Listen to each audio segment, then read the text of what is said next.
नमस्कार दोस्तों, PSC fact में आप सभी का बहुत बहुत स्वागत है।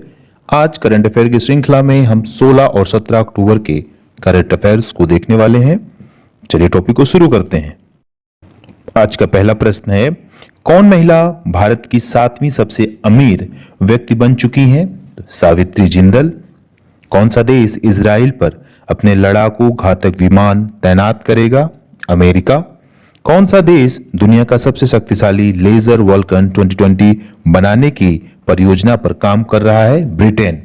तो दोस्तों, हमें जैसे मालूम है कि इजराइल और फिलिस्तीन के बीच आपसी संघर्ष चल रहा है।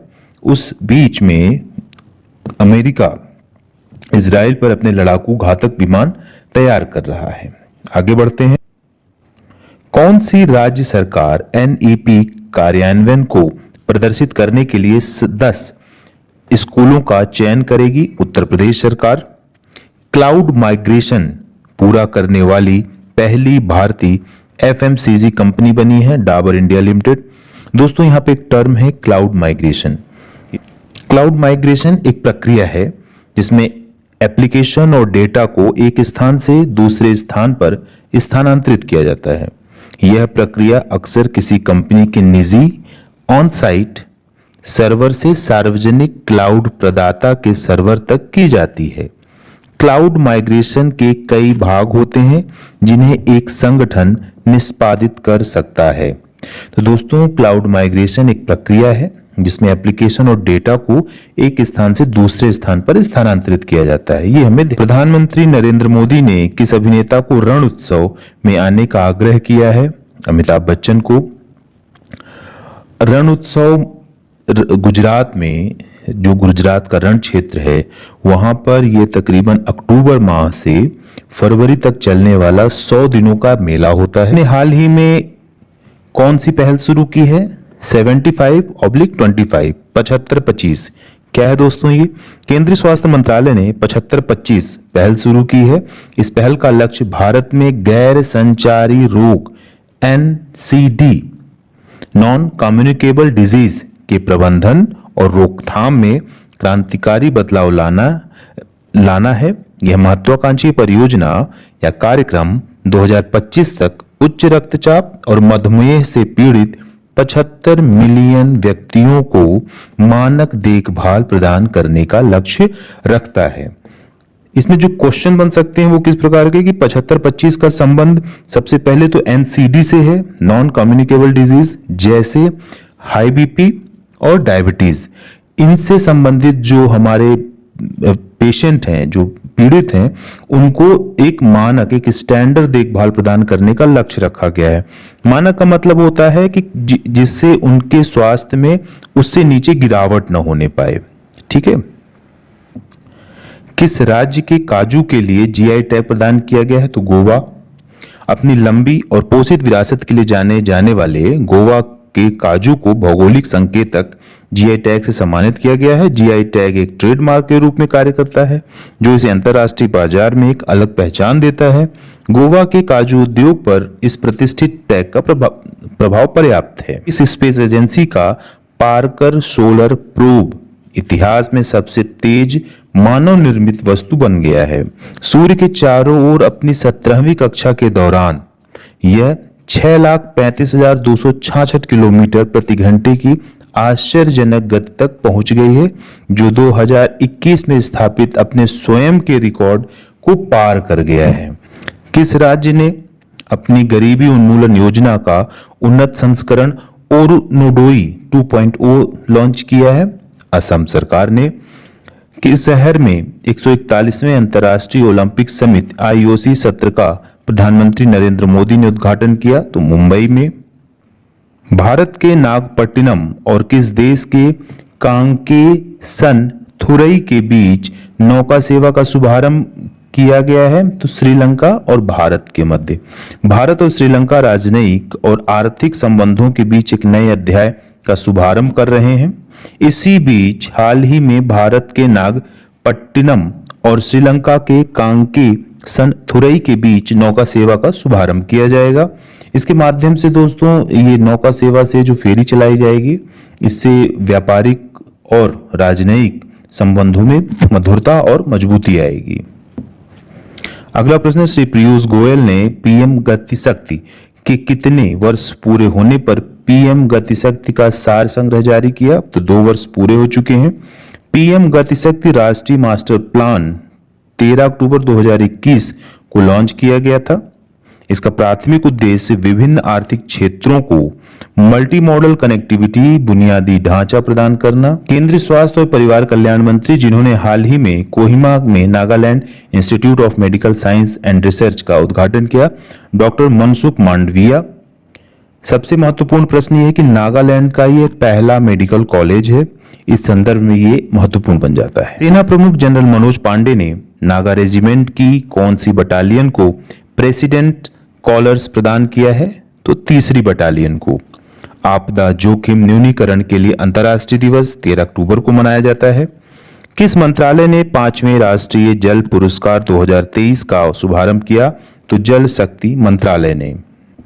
दोस्तों, जल शक्ति मंत्रालय के बारे में देख लेते हैं कि जल शक्ति मंत्रालय भारत में पहली बार 2019 के लोकसभा चुनाव के बाद बनाया गया था। इस मंत्रालय का गठन जल सुविधा में आ रही बाधा से निजात पाने के लिए किया गया था। इस मंत्रालय के मंत्री जोधपुर से सांसद गजेंद्र सिंह शेखावत हैं। जल शक्ति मंत्रालय ने हाल ही में 5वें राष्ट्रीय जल पुरस्कार 2023 का शुभारंभ किया। इस पुरस्कार के विजेता को सर्वश्रेष्ठ राज्य और सर्वश्रेष्ठ जिला को विजेता को ट्रॉफी और प्रशस्ति पत्र से सम्मानित किया जाता है। अगला प्रश्न है, भारत और किस देश के बीच 5वां वार्षिक रक्षा संवाद हुआ? फ्रांस के मध्य। भारत और फ्रांस के मध्य। किस राज्य में शिक्षकों को टेस्ट के माध्यम से सरकारी कर्मचारी का दर्जा दिया जाएगा? बिहार सरकार द्वारा या बिहार राज्य में। पीवी गंगाधरन का निधन हुआ, ये एक फिल्म निर्माता थे। आरबीआई ने पेमेंट बैंक पर 5.4 करोड़ रुपए का जुर्माना लगाया। किस पेमेंट बैंक पर? तो पेटीएम पेमेंट बैंक पर। में आईसीसी अरेस्ट वारंट जारी करने के बाद पुतिन पहली विदेश यात्रा पर कहां पहुंचे? किर्गिस्तान पहुंचे।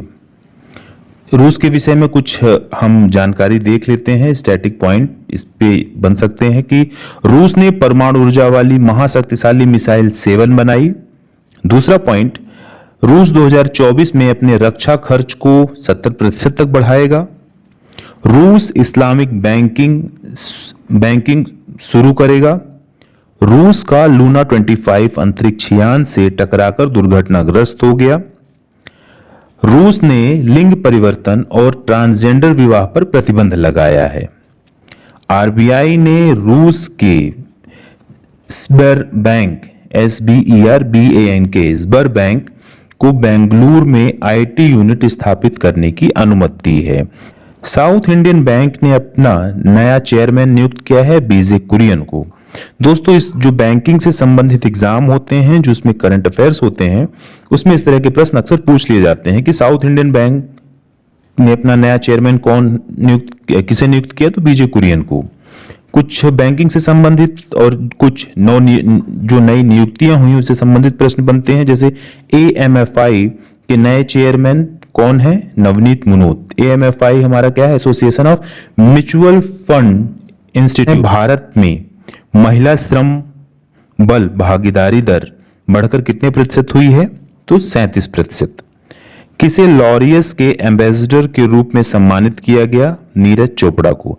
नीरज चोपड़ा का किस खेल से संबंध है? तो जैवलिन थ्रो, जिसे भाला फेंक कहा जाता है। आत्मकथा सूर्य वाम सम के लिए महत्वपूर्ण सरस्वती सम्मान किसे मिला है? तो ये तमिल साहित्यकार शिव शंकरी जी को। सरस्वती सम्मान के बारे में जान लेते हैं थोड़ा। एक वार्षिक साहित्यिक पुरस्कार है। यह पुरस्कार भारत के संविधान की 8वीं अनुसूची में शामिल भाषाओं में उत्कृष्ट साहित्यकारियों के लिए दिया जाता है। यह पुरस्कार के बिरला फाउंडेशन द्वारा दिया जाता है। सरस्वती सम्मान के बारे में कुछ महत्वपूर्ण फैक्ट और है। यह पुरस्कार भारत के ज्ञान की देवी के नाम पर रखा गया है। इसे 1991 में शुरू किया गया। यह पुरस्कार भारतीय लेखकों की पिछले 10 साल में प्रकाशित साहित्यिक कृत को दिया जाता है। यह पुरस्कार किसी भी भारतीय भाषा में भारतीय नागरिक द्वारा लिखी गई असाधारण साहित्यिक रचनाओं को दिया जाता है। में बाल साहित्य पुरस्कार दिलीप नागमेथम को मिला। तो दोस्तों सबसे प्रमुख बात यह है कि तमिल लेखिका शिवशंकरी जी को 2022 का सरस्वती सम्मान प्राप्त हुआ। सरस्वती सम्मान की स्थापना वर्ष 1991 में की गई थी और संविधान की 8वीं अनुसूची में शामिल भाषाओं में उत्कृष्ट साहित्य कार्यों के लिए सरस्वती सम्मान दिया जाता है। किसे सत्यजीत रे लाइफ टाइम फिल्म पुरस्कार से सम्मानित किया गया? माइकल डगलस को। ग्लोबल हंगर इंडेक्स 2023 में भारत किस स्थान पर रहा? 111वें स्थान पर। दोस्तों ग्लोबल हंगर इंडेक्स पर हम एक अलग से सेपरेट वीडियो लाएंगे जिसमें अक्टूबर माह के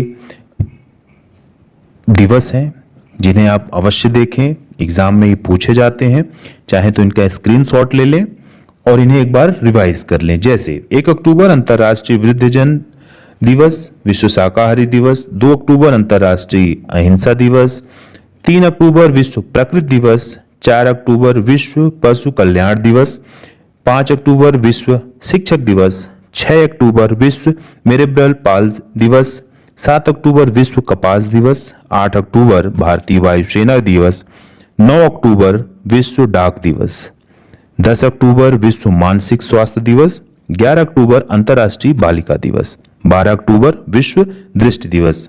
तो आशा करते हैं आपको ये वीडियो पसंद आएगा। अपनी तैयारी को बेहतर करिए एवं करंट अफेयर्स में अपनी पकड़ को मजबूत करिए। मिलते हैं नेक्स्ट वीडियो में, तब तक के लिए धन्यवाद।